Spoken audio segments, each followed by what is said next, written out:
Jewel, thank you so much for coming down to Us Weekly. It's such a pleasure to get the chance to sit down and talk to you about something that I know is so important to you and so important to so many people. This Not Alone Challenge, 3 years celebrating this, so tell me all about it. Yeah, gosh, the Not Alone Challenge is built not just to raise awareness, but to actually put tools in the hands of the people that need it the most. Yeah. We're really finding that there's a lot of mental health deserts where there just aren't enough therapists, or not everybody has money if they do have access to therapists. So we wanted to create something that allowed people to actually get the tools that they needed. Yeah. How did you find, because I know that you've been doing this for 20 years, helping kids that need those mental health tools. How did you kind of curate these tools for them? Yeah, a lot of the tools are ones that I invented for myself. I moved out at 15, I left an abusive house, and I wanted to see if happiness was a learnable skill or a teachable skill. And I stumbled on like my own homespun behavioral health tools, CBT or DBT skills. And so that was actually the impetus for the Inspiring Children Foundation about 25 years ago, before mental health was even a thing. And then we just continued to grow those toolkits. And now CBT and DBT are so well studied that there's a lot of great research around them. Yeah. So did you find that you can find your own that happiness is a teachable lesson? Yeah, I think happiness is a side effect of choices. I think that's the hard thing is when we're, first of all, mental health is the appropriate response to a situation. It's appropriate to be sad sometimes. It's appropriate to have grief. That's not a mental health problem. It's if we're having reactions to something that doesn't match where we start to want to have help and support around those. And for me, I found that my happiness was a side effect of choices or a lack of, thereof. And so as I learned to change my behavior, I had a better environment for happiness to thrive. Yeah, definitely. No, it's so true. We are a product of our choices and how we respond to them. It makes sense. So this is all about like the spheres, right? There's like different spheres that go into this program, right? Yeah, so the spheres actually happen to be part of my visual art project. Okay. I've been trying to figure out I've been doing behavioral health now for 25 years. I've done visual art, which nobody has known about, and then music. And so the 3 spheres was about how do I bring these 3 things together. Yeah, and then you've created this portal, which I love. I was telling you before we started that I've listened to it and I love it. And you're combining, meditation, music, poetry, all of this into one, and it works. Yeah, the idea is that we each travel through 3 realms of reality every day, often without realizing it. We have our inner life, which are thoughts and feelings. There's the physical, seen life, which is our jobs and family and finances. And then there's the unseen, whatever that means to you.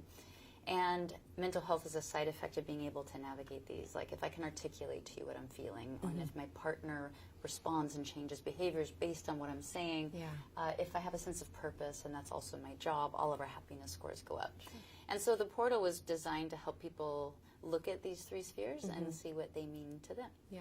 Is this what you practice when you're kind of having a bad day and things like that? Yeah, it's something that's really helped me over the years, is thinking like, which sphere am I struggling in? Where do I need more focus? And it's really helped the kids too. And then the music, like you said, it goes from meditation to spoken word, in and out of songs. It ends on a dance song. It doesn't sound like it should work, but it does. It does. It really does. Like you said, you've been doing this for over 25 years, and specifically with kids. How have you noticed that the mental health, sphere has changed in those 25 years? Because obviously, with social media and things like that, how have you noticed the biggest changes? Yeah, before COVID, we were really seeing numbers rise, and then when COVID hit, we really saw them skyrocket. And so now 1 in 4 kids are struggling with mental health issues. 1 in 4 kids will have thoughts of suicidal ideation. And so it's really more important than ever, and that's why with the Not Alone Challenge, which has really been kind of a runaway success. It's, I think over 3 billion people now have had access to like this information in the last 3 or 4 years, thanks to outlets like you're supporting us. And it's just more needed than ever. Yeah. Do you feel like when you were kind of getting started that, like, especially in music, I know like you've obviously had struggles in your own childhood that you've been open about, but do you feel like if you had this even in music and dealing with fame and things like that, that it would have really helped? I don't know why I was this way, but when I moved out at 15, I knew I had to learn about happiness, and I pursued it. And when I was homeless, the same thing. I was having panic attacks, agoraphobic. I had to pursue how do I get a grip on these things, And when I was discovered, my number one goal wasn't to be a musician. It was to make sure that I could learn how to be, I called it a happy whole human instead of a human full of holes. Sure, yeah. And so I always put my career second. And at the time, there weren't words like mental health. But after Spirit and my hit Hands, my second album, I quit for 2 years because I just couldn't handle it. I never wanted my mental health to be the price I paid for my career. And as we're seeing with so many, celebrities and artists, we're losing too many people.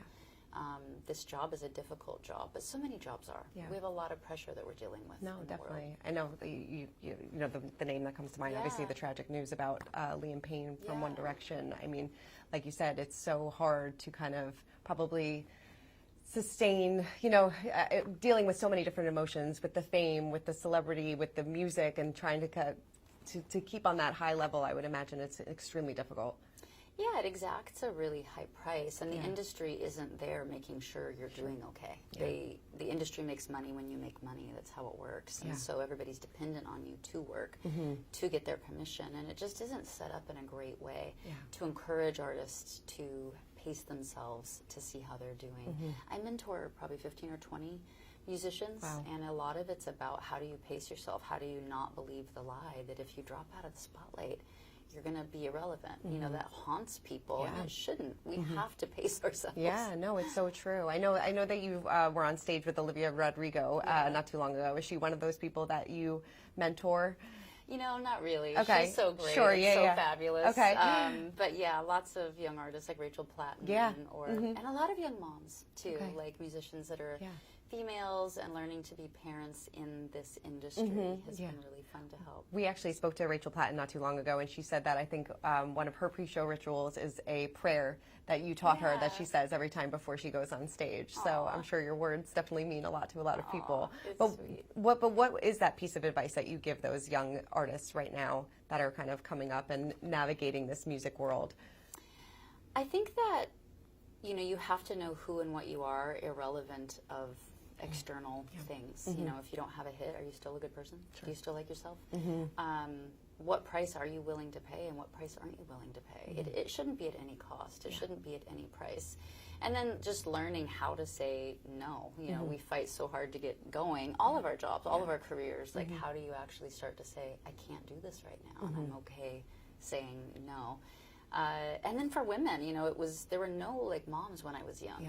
You didn't see it, and women just kind of disappeared, or they had kids but you never heard about them. And so for me, learning to become a mom and help women that way, and be like, no, you still get to have a job, you still get to do this. Yeah, was that you're going to work differently? But it's Sure. gonna work. Yeah, was that ever something that was in the back of your mind? Like, how do I become a mom and also be successful in this music industry? Because I know you stepped away from music for about 7 years at one point too, to kind of focus on your family. Yeah. After my divorce, I just needed new tools to figure out how to navigate, and for me I felt like it was the right thing to just stop touring. I wanted to build a business outside of music so that I could create an income that wasn't just dependent on touring, and I knew to do that I actually had to spend time and really focus on it, but I thought it would be a good investment. It was a risk, and so you just keep making decisions that you think are going to be best for the long run, and being willing to let go of. And it's funny because the world is very shaming of ooh, she dropped out of the limelight, can't hack it. You're like, okay, I'm all right. I'll be fine. Yes, because it's all about, like you said, finding your happiness and doing what's best for you. I think that's wonderful. How do you deal with mental health when it comes to your own child? Because I know your son is he 13? Yeah, so he's 13. Entering those teenage years, is it the same tools that you apply for everybody else that applies to your own son? Yeah, it's been really neat learning how to parent. I think the best parenting advice is just heal as much as you can. All of us have trauma. The more I focus on my healing, the better parent I'm able to be. And then just helping self-regulation, helping teach him that he can't be distracted all the time, because everything's vying for our kids' attention. Sure, yeah. And if we can't learn how to sit still and be in our bodies and have quiet time, then it's really difficult for our nervous systems to regulate. And so a lot of it's just supplying time for him to be bored. Yeah, right. And as hard as, you wouldn't think that's so hard as a parent, but it actually kind of is. It you is. just have to like let them be bored. Yes, no, but you're so right, because there's so many distractions out there. Yeah. I mean, my daughter's 5, my son is 3, and even trying to get them to be bored, it's hard, because they're like, what are we doing next? Where are we going? What's going on? Yeah. There's just so much access, I guess, now. Yeah, I don't think parents in other generations were like, I have to schedule time for him to be bored. I'm like, wow, this is what it's come to. This is what it's come to. It's so true. Yeah. Is it challenging being a mom to a teenager? He's so sweet. Yeah. It hasn't been. I mean, he's in the beginning phases, okay, right, yeah, we just started. He's a really, like, sensitive, thoughtful, observant, kind of philosophical kid. Okay. The other day, he was like, Mom, am I doing an okay job as a teenager? I was like, yes. So I was like, you need to act up. Yeah, right. Give me something to worry about. Yeah. Are you the type of mom that you thought that you would be, like going back to day one of parenting, are you the same type of mom that you thought that you were going to be?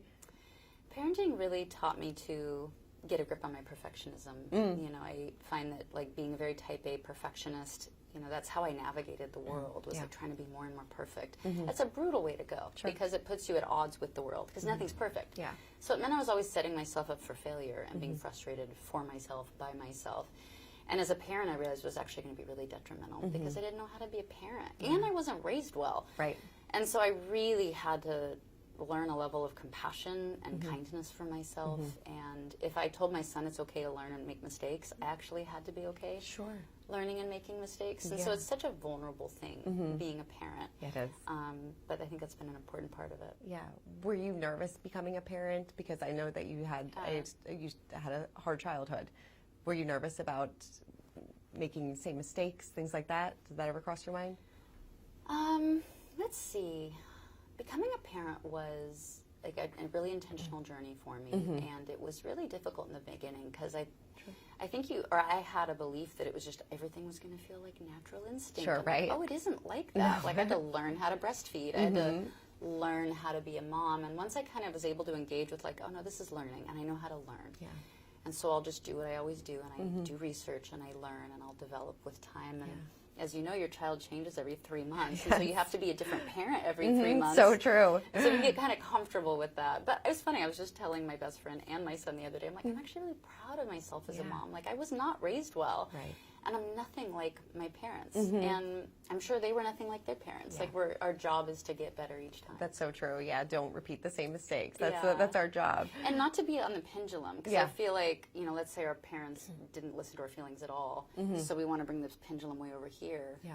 But we can over-empower our kids' feelings. You know, we can help our kids kind of weaponize their emotions. Yeah. And so for me, like, learning, like, oh, I actually have to help my son be responsible for his feelings. Yeah. That was a big, like, step too. Sure. Like, oh wow, we can't just swing to the opposite side because it's oddly the same. No, that's so true. It is so true. I know you've talked about how divorce was really difficult for you.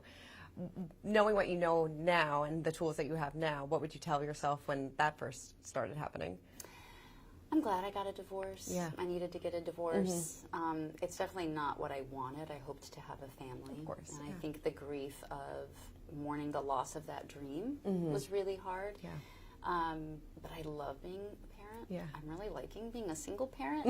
And it's working really good. Yeah. So far so good. So far so Yeah. good. You kind of found like the rhythm to co-parenting that works for you. Yeah. Yeah. Absolutely. That's so wonderful. Yeah. That really is. You know, so many people are so fascinated about you and your life and your personal life. And I know that there were all these rumors going around about Kevin Costner. Does that ever bother you when people kind of want to pry and know so much about who you're dating and things like that?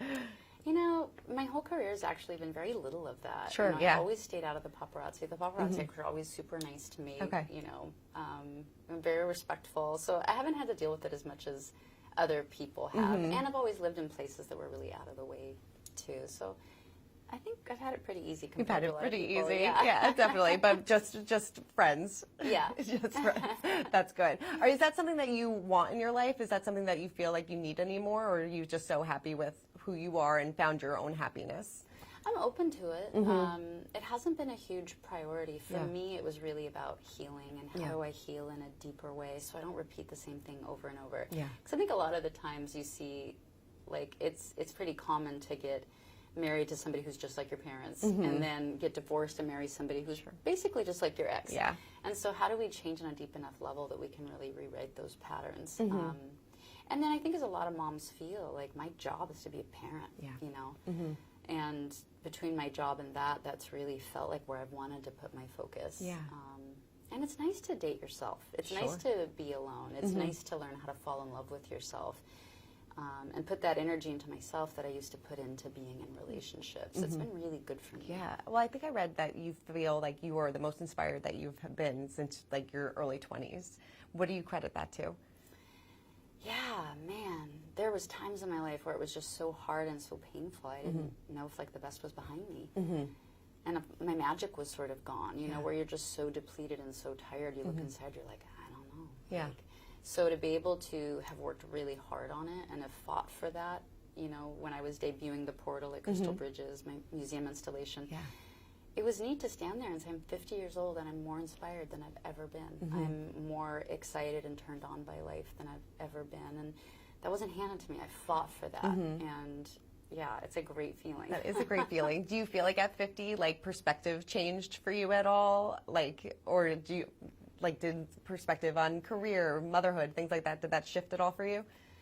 I'd say this last decade was really powerful for me. You know, I really took the time to put myself and my healing first, and it's paying dividends. You know, it creates a very nurturing, like, fertile environment in my life where everything is benefiting from that work that I did.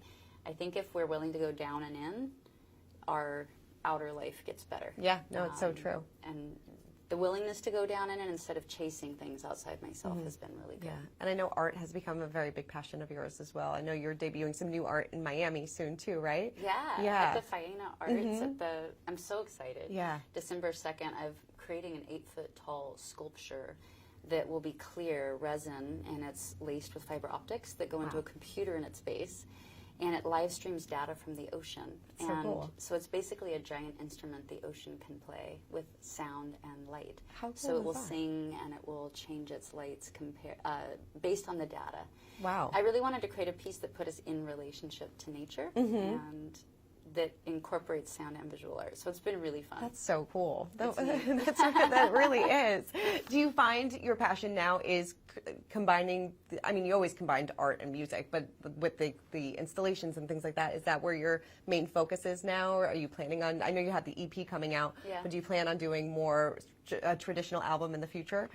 Yeah, the EP is all the music and spoken word and meditations I created for Crystal Bridges with the Portal. And the music that I've created for the sculpture that the data plays was actually studied by a physicist, and it's proven to help get you into a theta brainwave state. Wow. So when you meditate, you're in alpha, and then if you go deeper than that, that's theta. Okay. And so the fact that I'm able to create music that helps people get in these very deep meditative states, for me, is really fun.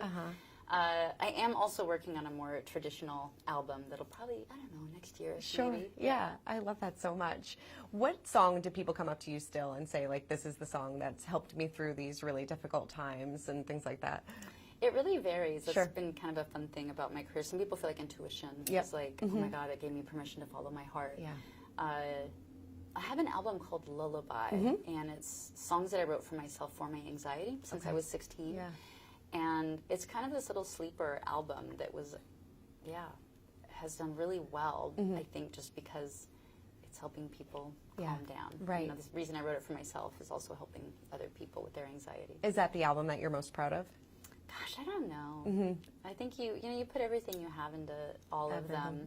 That one was fun for me because business-wise, it was the first time I decided to go off of labels and go direct to consumers and see if I could connect to people one-on-one and take out a middleman. Yeah.